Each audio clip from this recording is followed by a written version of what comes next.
ಅದಕ್ಕೆ ಮೊದಲು ಈ ಕೇಸಿಗೆ ಸಂಬಂಧಪಟ್ಟ ಹಾಗೆ ಸೌಪರ್ಣಿಕ ಹಾಗೂ ರವಿಶಂಕರ್ ಅವ್ರನ್ನ ಪ್ರಶ್ನೆ ಮಾಡಬೇಕು. ಅದಕ್ಕೆ ಅನುಮತಿ ನೀಡಬೇಕಾಗಿ ಕೇಳ್ಕೊತಾ ಇದ್ದೇನೆ. Okay, proceed. Thank you.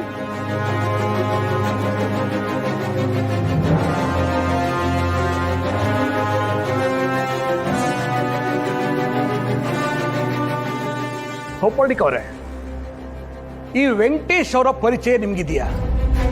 ಪರಿಚಯ ಇದ್ರೆ ಎಷ್ಟು ದಿವಸದಿಂದ ಪರಿಚಯ? ವೆಂಕಟೇಶ್ ಅವ್ರ ತಂಗಿ ಭಾವನಾ ನನ್ನ ಅಣ್ಣನ ಕಂಪ್ನಿಲೇ ಕೆಲಸ ಮಾಡ್ತಿದ್ದಿದ್ದು. ಅವಾಗ ಭಾವನಾಗೂ ನನ್ನ ಅಣ್ಣಂಗೂ ಮದುವೆ ಸೆಟ್ ಆಗಿತ್ತು. ಆಗ್ಲಿಂದ ಪರಿಚಯ ಇದೆ. ಅಂದ್ರೆ ನಿಮ್ಮ ಅಣ್ಣನಿಗೂ ಇವರಿಗೂ ಮದುವೆ ಆಗಿರ್ಲಿಲ್ವಾ? ಇಲ್ಲ ಸರ್, ಮದುವೆಗಿಂತ ಹೋಗ್ಬೇಕಿದ್ರೇನೆ ನಮ್ಮ ಅತ್ತೆ ಬಾವ ಆಕ್ಸಿಡೆಂಟ್ ಆಗಿ ತೀರೋಗಿದ್ದು.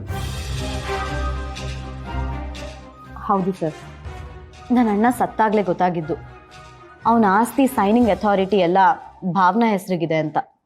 Please note this point your honour. ಇವ್ರ ಪ್ರಕಾರ ಇವರ ಅಣ್ಣನ ಸಾಯಿಸಿದ್ರೆ ಎಲ್ಲ ಆಸ್ತಿನೂ ಇವರಿಗೆ ಸೇರುತ್ತೆ ಅನ್ನೋ ಕಾರಣಕ್ಕಾಗಿ ಇವರು ಆಕ್ಸಿಡೆಂಟ್ ಮಾಡಿಸಿದ್ದಾರೆ ಅಂತ ಇವ್ರು ಹೇಳ್ತಿದ್ದಾರೆ.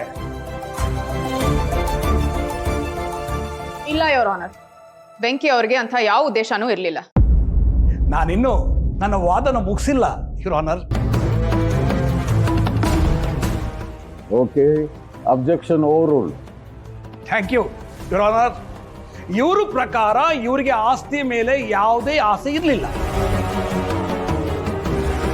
ಆದರೆ ನನ್ನ ಕಕ್ಷಿದಾರರ ಪ್ರಕಾರ ಇವರು ಹಣ ಮತ್ತು ಆಸ್ತಿಗಾಗಿಯೇ ಕೊಲೆ ಮಾಡಿಸಿದ್ದಾರೆ.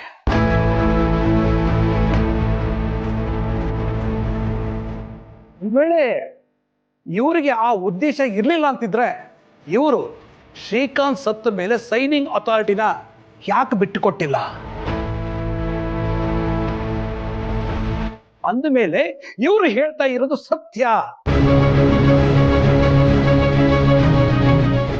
ನನ್ನ ಪ್ರಕಾರ ಆಸ್ತಿಗೆ ಆಸೆಗಾಗಿ ಈ ವೆಂಕಟೇಶ್ ಮತ್ತು ಅವರ ಫ್ಯಾಮಿಲಿ ಎಲ್ಲರೂ ಸರಿಯಾದ ಪ್ಲಾನ್ ಮಾಡಿ ಈ ಆಕ್ಸಿಡೆಂಟ್ ಅನ್ನು ಮಾಡಿಸಿದ್ದಾರೆ.